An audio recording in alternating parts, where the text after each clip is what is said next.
আজকে মাননীয় প্রধানমন্ত্রীর উপস্থিতিতে আমাদের বিজেএমসির অন্তর্গত জাতীয় jute mill, Star Jute Mill এবং প্লাটিনাম জুট মিল, এই তিনটা জুট মিলের বেসরকারি উদ্যোক্তাদের সাথে লিজ চুক্তি স্বাক্ষর সম্পন্ন হয়েছে।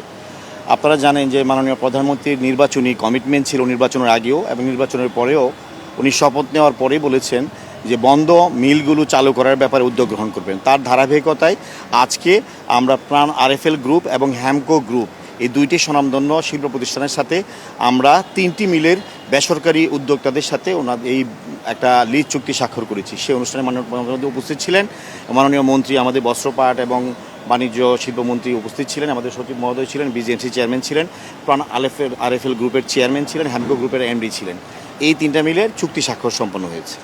কি আশা করছেন এই চুক্তির ফলে? আমরা এই চুক্তিতে আমরা এটাই মেসেজটা দিতে চাচ্ছি, আমাদের যে কমিটমেন্ট ছিল, মাননীয় প্রধানমন্ত্রীর যে একটা সিদ্ধান্ত ছিল বন্ধ মিলগুলো চালু করা, দেশে কর্মসংস্থান তৈরি করা, তার ধারাবাহিকতায় আজকে আমরা সরকারের আগামী 16 তারিখে 17 তারিখে 6 মাস পূর্ণ হবে, এই 180 দিনের এই সময়ের মধ্যেই আমরা তিনটি মিল ইতিমধ্যে বেসরকারি উদ্যোক্তাদের মাধ্যমে চুক্তি স্বাক্ষর সম্পন্ন করলাম। এর মাধ্যমে আমরা প্রায় 1000 কোটি টাকার উপরে বিনিয়োগ হবে। আমাদের প্রায় দুইটা মিল মিলিয়ে, তিনটা মিল মিলিয়ে 11,000-এর উপরে কর্মসংস্থান হবে। সব কিছু মিলিয়ে আমরা এটাই বলতে চাই, আমাদের এই যে বন্ধ মিলগুলো চালু করার মাননীয় প্রধানমন্ত্রীর যে উদ্যোগ ছিল, যেই কমিটমেন্ট ছিল, তার একটা শুরুটা আমরা করলাম এবং আগামী কিছুদিনের মধ্যে আরও কিছু মিলের চুক্তি স্বাক্ষর সম্পন্ন হবে।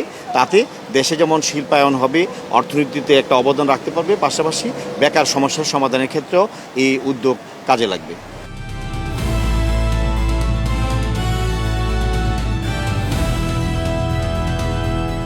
দিনাজপুর টিভি, মানুষের জীবনের কথা বলে।